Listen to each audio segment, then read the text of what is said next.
Hello and thanks for joining me here on my channel. This is Stamp with Julie Baum. So today I'm showing you my version of a card that I actually watched another creator make hers, and I decided to copy it but make a few edits. Now if you're familiar with the term casing, C-A-S-E, to case something, for years has meant copy and share everything. And recently I am hearing it described instead as copy and selectively edit, which I kind of like because if you make a few changes along the way, I feel like those are your own selective edits. And that is what I've done today. So I've simplified the card a little bit from her beautiful version, and I sent this card as a thank you card to multiple customers for their orders last month. And so I wanted to do a tutorial and show you how to make the card. So let me go ahead and show you the card, which I don't always do in the beginning, but then we will use all of these items and I'll show you how to actually create this adorable beach scene card. So as I mentioned, I did not come up with this idea, but as I was creating it, I changed some things to make it a little bit easier and I feel like a little bit faster. So I am beginning with a card base that is Pool Party. And this card base is 5.5 inches by 8.5 inches, and it is scored and folded at 4.25 inches. That's going to be our base, and the card is going to open like this. Then I have a couple of pieces of basic beige cardstock, and I will put the dimensions below this video because I don't have them at the top of mine, but I will post them for you so that you can see how big you should make those. All right, I have a white piece. This started out as a 1/4 sheet of cardstock, or 4.25 by 5.5, and then I used the largest die from Textured Notes and I cut that piece out. All right, so we have that one. I also stamped my words on some white cardstock, and by the way, this is the Notes and Totes bundle. Now I have done dozens of projects with the actual tote bag. So I have a video showing how to put the little tote together. In that video, I show you some other ones that I made. All right, there was the Disney one also, the one with Mickey on it. And then I have made dozens of cards with the tote on the front as well. All right, so you'll find those on other videos or on my socials, okay? But for this card, we're not using the tote at all. We're just using some of the other elements and creating our beach scene. So I stamped the words on a piece of white cardstock, and then I die cut using the small die from Textured Notes. So that's that. All right, then I have all of my little fence pieces. So when you go to cut the fence out, you have this die here, and it will cut out 3 of the wide boards and 1 of the narrow board. So I ran that through with Crumb Cake cardstock, and I did it twice so that I ended up with actually 6 boards, of which 6 wide boards, which we're only going to use 5 of, and 2 of the skinnier ones. All right, so that's what we're going to use. Of course, the other one was cut at the same time. We're not going to use this one. So that's my fence. I have a piece of linen thread that we're going to use. And then I have a piece of watercolor paper. Now, the first thing I'm going to show you is how to create the look that we got for the sea stars and for the sea snail shell. If you don't want to go through the effort of creating this look, you could certainly cut your sea stars and your snails just out of different colors of paper. I would suggest for this look some soft colors like lemon lolly or petal pink. Balmy Blue or Coastal Cabana, and you could just cut them out of solid cardstock. But to get this kind of, what is it? Almost like a tie-dye or a color swirl look, I'm going to show you how to do that process. All right. So at that point, you can decide if you want to go through this extra step or if you just want to die cut your sea stars and snails out of colored cardstock. So I have 4 colors of ink pad I'm going to use to create this look. I've got Coastal Cabana, Timid Tiger, Darling Duckling, and Strawberry Slush. Now you can use a different method if you wish for your watercoloring, but I really liked what the other creator did, and so on this part I did copy. And so that is to take some of your acrylic blocks that you would normally attach your stamps to, and you're going to actually make little ink pads or little ink puddles out of these. So I'm going to pick up my pink ink and my yellow and my orange and my blue. And then you can either work with an aqua painter if you like, or just a regular paintbrush. I have just a regular paintbrush and a small dish of water. The first thing that I'm going to do is give my watercolor paper a wet wash. So I'm just going to, you saw there was a little ink on my brush. I'm just going to make the paper damp. Watercolor paper is very important for this kind of a method because we want the paper wet so that the color spreads and blends. But the watercolor paper is also slightly absorbent, so it's not going to react poorly to this. If you were to just throw some water on regular cardstock, you would not get as nice of a finished product. Okay, the next thing that I'm going to do is pick up a little bit of color from my little inky block here, and I'm just going to drop some color onto my paper. And I want it to run as it's doing. If you need to add a little more water, you can to get it to kind of spread. So each time you do this, it's going to be a little bit different. It's a very unique look, and it's kind of one of a kind every time you do it. Let's add some more colors so you can see how fun it is once the colors start to blend.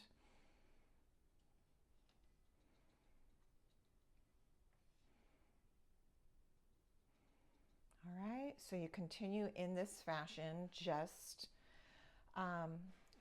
continue until you've kind of got the look that you want.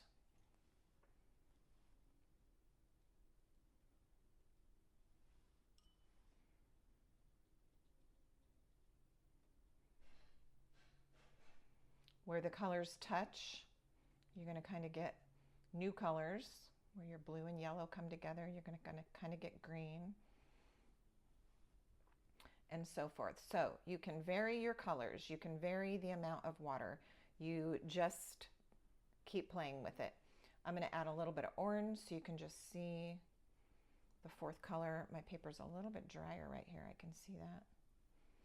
A little bit of orange. Okay, at that point, you're just going to continue getting this watercolor beautiful rainbow look until you're happy with it, and then you're going to let it dry. All right, so I'm going to move some of this out of the way because it's very inky. I'm going to move this out of the way to dry.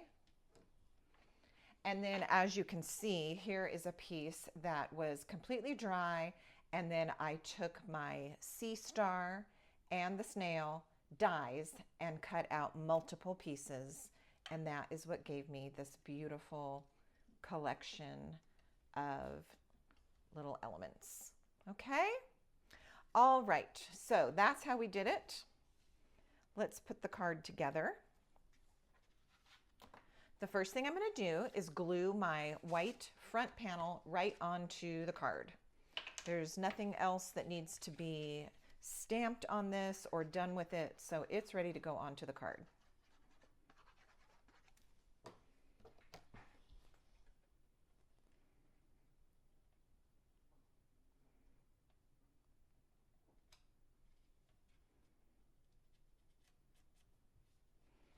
All right, now before we put our 2 pieces of basic beige on, we are going to do some tearing of the paper.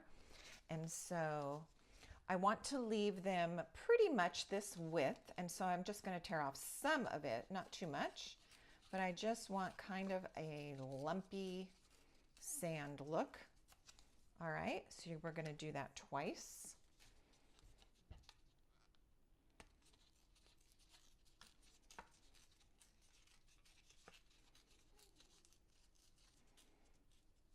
So you've got that beautiful torn edge. We've got 2 of them, so we'll be able to layer them like that to create our sand. Let's do a little bit of stamping on these. So I'm going to use Crumb Cake ink on the Crumb Cake cardstock. And our little sand. And I'm going to do some dark and light. So, whoop, let me get my microphone. Sorry about that. I'm going to do some dark and light. So I'm going to stamp and repeat stamp. I want lots of sandy texture.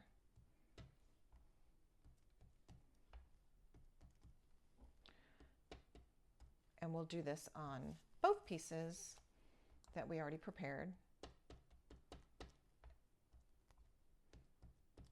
You can easily get like 2 or 3 stamps before you re-ink, like so. Okay, so we've got that. This is now going to go on the front of the card. So when you have your 2 pieces, you can just sort of play with them to determine kind of how you want it to look and how high up the card you want it to come. I think that it needs to be about 2/3 of the white space, 1/2 to 2/3, for the card design to look good. And also, now that I'm looking at this, this is probably the best way to do it. Like I said, I'll put the measurements for you on these papers, but I want this white detailed edge to show. So I'm actually going to trim these down. Now that they're torn and stamped, I'm going to trim them a smidge, just so that they fit right inside my little white front piece. Get these out of the way because I know I'm going to stick something in it. Okay, let's just trim this a teeny bit.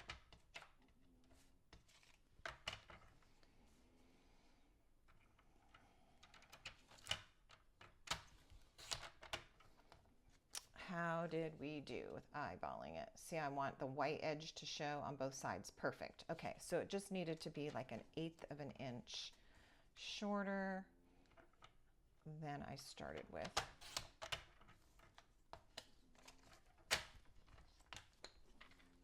Now, when you put these pieces on, you do want to use, see, I just set this aside and I stuck it in an ink pad. Do you ever have that happen? Yep. That was this one that I hadn't closed yet. Okay. When you go to put your sandy pieces onto the front, I do want you to take some care in only putting glue. We're going to only put glue at the very bottom of this second piece. Okay, we want the top part to be free like that. So I'm going to go ahead and attach this one. This one, it doesn't matter. The glue can go everywhere.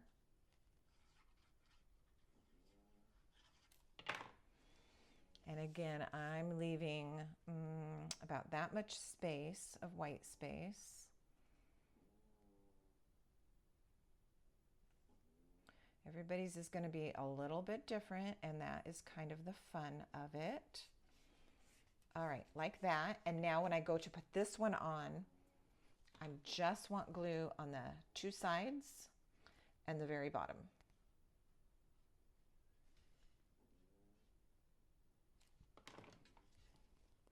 And then it's going to overlap my other sandy piece and still line up nicely on those white borders. Okay, like that. We just put our sandy beach into place. All right, next we're going to use those planks that we die cut to create a fence. And so I like to start with the two thinner ones, the narrow ones. And I'm going to put one pretty much up here high on the card, and the second one down here in kind of that area. Now, this is a wind and weather beaten fence, so it's not going to be perfectly straight. It's going to be a little broken in, let's say. So I'm going to go ahead and put these down, but once again, I am going to be careful for now to only put my glue on the very ends of the boards, and you'll see why this is important in just a moment.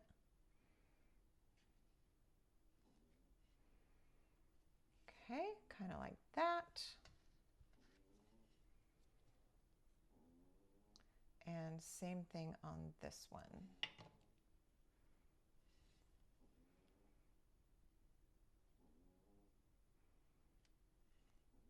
I feel like my other one was down a little bit lower, my other card. So it's fun because we're going to have two to compare and contrast.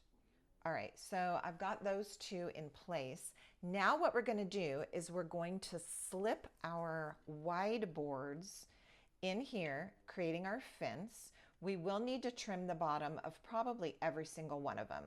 But the reason that we wanted to leave this open is because we want this to be able to go down in the sand like so. So I'm going to lay these in place just as a guide to kind of see where we're going.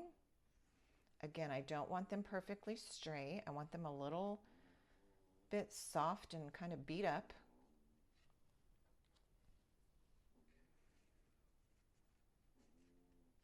Maybe something like that.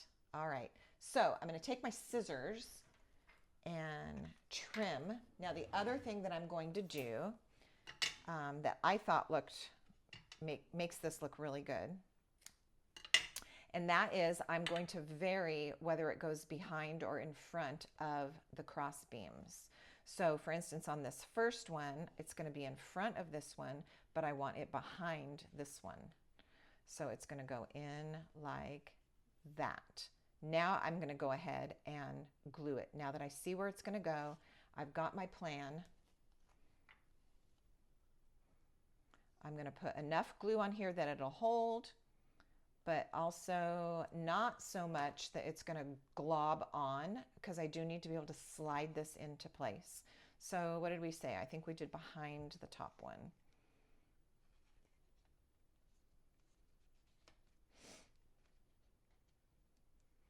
And over the top, over the bottom one, and into place like so.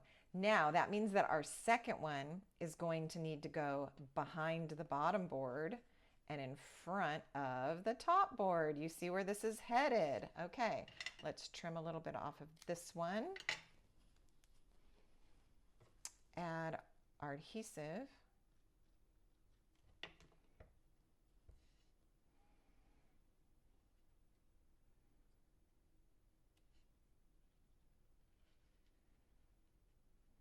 Kind of want this one a little bit wonkier than I had thought at the beginning. Okay, like that. Now, number 3 is going to be behind this one and in front of this one, and still tucked into the sand.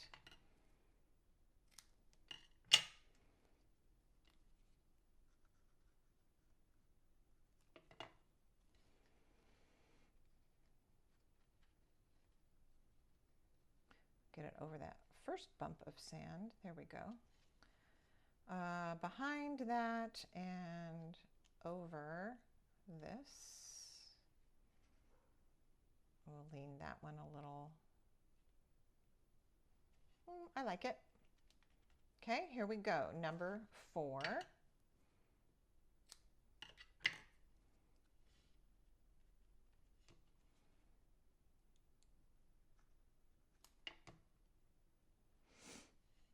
This one gets to go under here.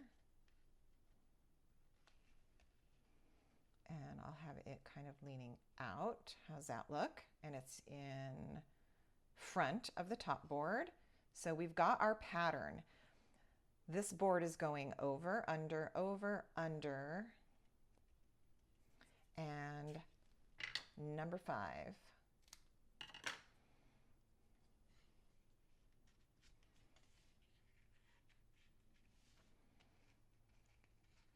Something like that.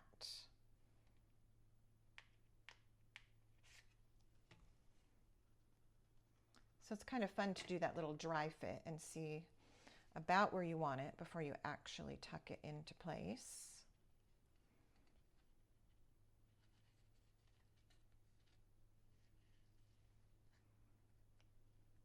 And then when you actually go to place it, you might even change your mind a little bit. There we go. Now at that point, I feel like the boards are secure enough. They don't really need anything else. But if you are worried about it, you can go back and add a few, I mean, it's kind of tricky, add a few little extra dots of glue. I'm gonna just put some on the end of this one because it seems to be a little loose. And otherwise, I think that they are down. All right, there we have our boards. It's so attractive looking. It's so fancy, and yet it didn't take a lot of work to get it to that point. All right, the next thing that I'm going to do is just take my words. I want to tuck them in and get an idea where they're going to go, because it depends on where your sand is. Like on this one, I've got a little bit of a rise here, where on the other card, it's a little bit lower. So I'm going to determine based on that. See, I might even put my words over here this time, where the other card, they are further over to the left. So I think that's kind of fun that it can be different. The other option is to angle it this way. That totally works as well. All right, so we're gonna be fine. Let's make a decision and we'll get that into place. Then we'll put our sea stars and snails. I think just for fun, I'm gonna move this over to the right since my other card, it's to the left. And then I'll have 2 different versions. You can use some glue dots for this if you want, or any of your other adhesives, because it's just gonna tuck in and stay there in place. Okay, here we go with our linen thread. Now we're going to need some glue dots. These are going to help us a lot on this next bit. I'm going to take that thread, and the first thing that I'm going to do is tie a knot in one end.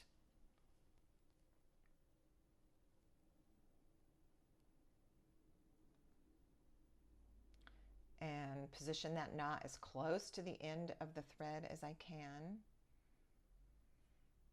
All right, and then I'm going to take a glue dot, peel it off the backing, and I'm just going to roll it up because I want it very, very small. And I'm going to stick it right here to my fence, and then I'm going to press that knot right down into the glue dot to anchor it.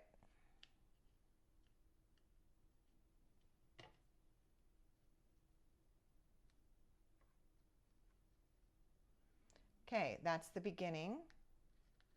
Now what's going to happen is we're just going to kind of gently weave this up and down, just making an attractive little swag out of our twine. Do you see that? And what we're going to do is anchor it at certain points with a couple more glue dots. So let me see if I want to come down and then up and kind of over. I think the main thing is you don't want it to look too symmetrical. You don't want it to be a perfect zigzag wavy. You want it to kind of be natural and almost like it fell into place. So I am going to go ahead, I'm going to put a glue dot right here.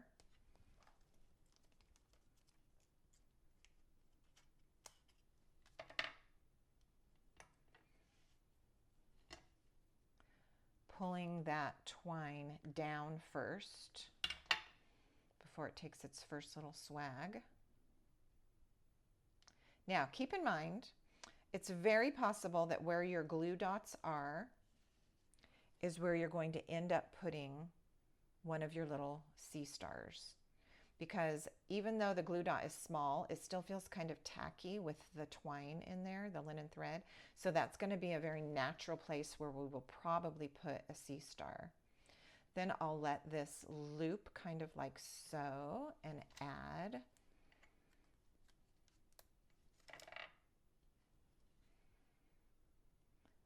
a little glue dot up here.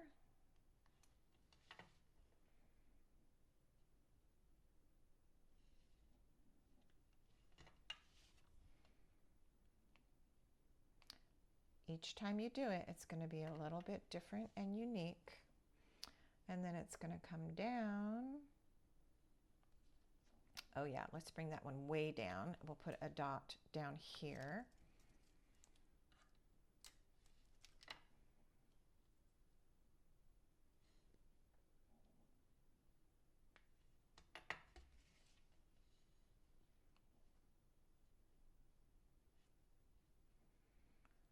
Curve it down like so. Then it's going to scoop back up and end over here. So I actually can go ahead and tie my second knot right now while I've still got some length to this piece. And I saw that it doesn't need to be at the very end. I'm going to have some that I can trim off of this. I want my knot right about there. This one's coming down, then it's going to come up and end over here at the end of my board.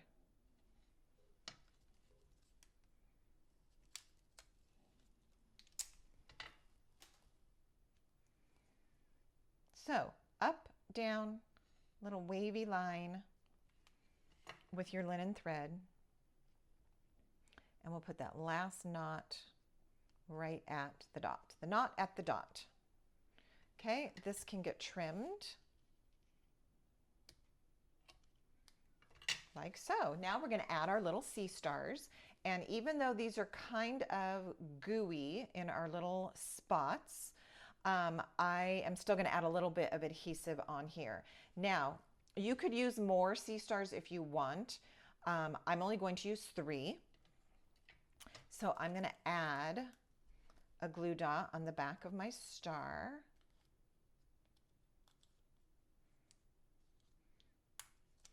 And this definitely is a good place for 1. Then I'm going to add a second one up here.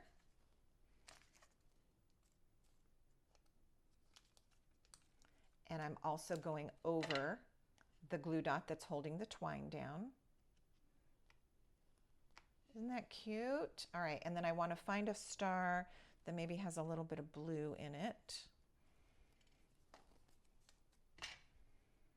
And that guy is going to go, oops, forgot what I was doing. This is going on here. In this spot where there's a dot holding the linen thread.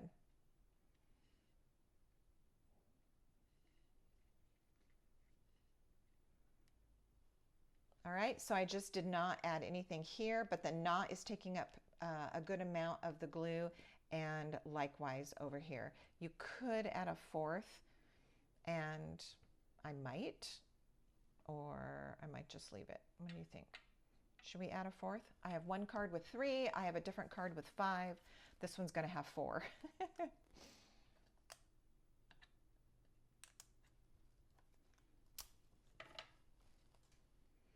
All right, so let's go ahead and anchor that linen thread one more time like that. How's that? All right, now we need to choose a sea star. We have 2 very good options here. And on the other card, my words are more to the left, so I did my snail way over to the right. I'm going to determine right now if I still think that that's best or if I should switch. I think there's enough weight on the left side of the card because the fence pulls your eye that way, so I'm still going to go ahead and add this right there. And glue dots would work, or just adhesive. I'm going to just use my green glue. Now, I want to mention these little sea snails are so cool. The way that they get die cut out is they actually have this little spiral built into it. Can you see that? So they look very 3D-ish. Really kind of cool. Okay, so I have my glue on the snail, and I'll add that here.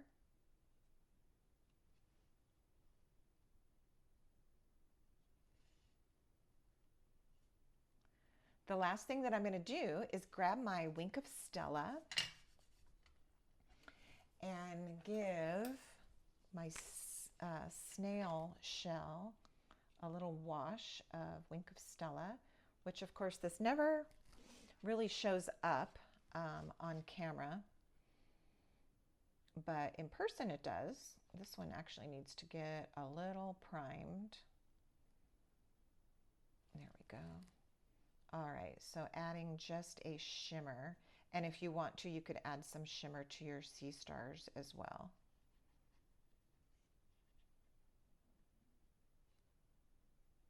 And it just gives it that opalescent, iridescent kind of look. It looks really pretty. All right, that is the front of the card. I'm not going to take the time in this video to do an inside. You would at least want to go ahead and put a white panel. I feel like it needs it. But what you could also do is on the inside of the card, do one more layer of the sand, and maybe add another sea star or snail on the inside of the card.